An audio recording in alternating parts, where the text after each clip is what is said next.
যায় মানে 20 লক্ষ 30 লক্ষ 50 লক্ষ টাকা যদি কাবিননামা আনতে পারি, ওটা চাইলেও কোনো ঝগড়াঝাটি হলেও কিন্তু মেয়েকে ছাড়বে না ডিভোর্স। এখন আমাদের চট্টগ্রামে যেটা 20 লাখের নিচে, মধ্যবিত্ত হলেও 20 লাখের নিচে অ্যালাউ করে না। আর ওরা মনে করে দেখে না, কিন্তু ওরা কাবিননামাটা ডিমান্ড করে। হ্যাঁ, ছেলের জবটা যদি 20,000 টাকা 25,000 টাকা হয় বা মাসে বেতন, কিন্তু কাবিননামাও 30,000 টাকা খুঁজে। আসলে সেটা আমি অ্যালাউ করি না। 20,000 টাকা কিন্তু মেয়ে পক্ষ মনে করে কোনো কারণে যদি ঝগড়া বাজে বা ঝগড়া লাগে বিয়ের পরে, যদি 30 লক্ষ টাকা কাবিননামা দিই, তার মানে মেয়েটা ও স্বামী ছাড়বে না, স্বামী আর ওই যে মেয়েকে ছাড়বে না স্ত্রীকে। সেটা কিন্তু আর টেন্ডেন্সিটা বল আমাদের, মানে কাবিননামা ইসলামের একটা জিনিস যেটা যে বিয়ে যত কম করেছে সে বিয়ে কিন্তু তত বরকতময়, সেটা কিন্তু আমি বিশ্বাস করি। ইসলামের দৃষ্টিতে অনেক সুন্দরময় একটা জিনিস।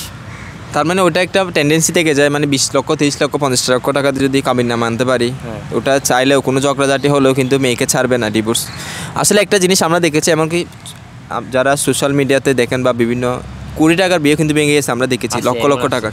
ওরা কিন্তু ওই যে লক্ষ লক্ষ কোটি কোটি টাকার স্টেজটা তখন কিন্তু নেয় না। কিন্তু আমরা বর্তমান এই যে জনগণ সামাজিকতা বজায় রাখার জন্য এই যে এত কিছু আমাদের যেটা ভুল অবক্ষয় আছে, যেটা সামাজিকতার অবক্ষয় দেখা দিচ্ছে এই যে কাবিননামা প্রথা নিয়ে, তো অনেক সময় দেখা যায় যে মেয়ের পরিবার এটা মনে করে যে এতগুলোর কারণে হয়তো ছেলেটা ছেড়ে যাবে না কিংবা এতগুলো টাকা বহন করতে পারবে না, ওই জন্য আসলে এটা ভুল। এটা আপনার মতামত জানে, আপনি কোন ধরনের ভাবে উপস্থাপন করবেন? এটা মনে করেন আপনার ঘরে যদি মেয়ে থাকে, তো আপনি কি 20 লক্ষ যৌতুক একটা প্রথা আছে, পয়েন্ট কিন্তু দুইটা আপনার, একটা হচ্ছে কাবিননামা, একটা হচ্ছে যৌতুক প্রথা।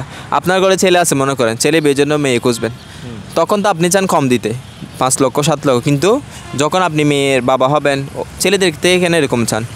আসলে আমরা যখন সেটা অন্যের ছেলে হোক, সেটা যখন আমার ছেলে মনে করতে হবে, অন্য মেয়ে হোক সেটা আমার মেয়ে মনে করতে হবে।